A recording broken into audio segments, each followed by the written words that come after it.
Doctors Without Borders organization said that the American and Israeli attacks have damaged important civilian infrastructure in a country that has already been devastated by more than a decade of war and relies heavily on humanitarian assistance.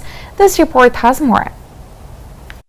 The deadly Israeli airstrikes on Yemen's Hudaida port and the airport in Sana'a, which reportedly killed 7 people and injured 97, according to the Ministry of Health, will further endanger civilians by cutting off the delivery of vital humanitarian supplies for people in dire need.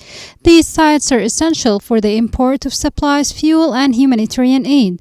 Doctors Without Borders denounced these attacks, which have damaged important civilian infrastructure in a country that has already been devastated by more than a decade of war and relies heavily on humanitarian assistance. Primarily, it is civilians who will suffer the consequences of these acts of violence. This escalation threatens humanitarian operations and will likely push Yemenis further into an environment of serious food insecurity. After years of conflict and compounding crises, an estimated 19.5 million people in Yemen, over half the population, are dependent on aid. MSF has already been facing ongoing difficulties sending supplies to Yemen, with even greater challenges delivering them to medical facilities in the northern part of the country. Destroying the airport in Sana'a and the Hudaida port, which are critical entry points for humanitarian supplies and staff to reach northern Yemen, will be devastating for the Yemeni people,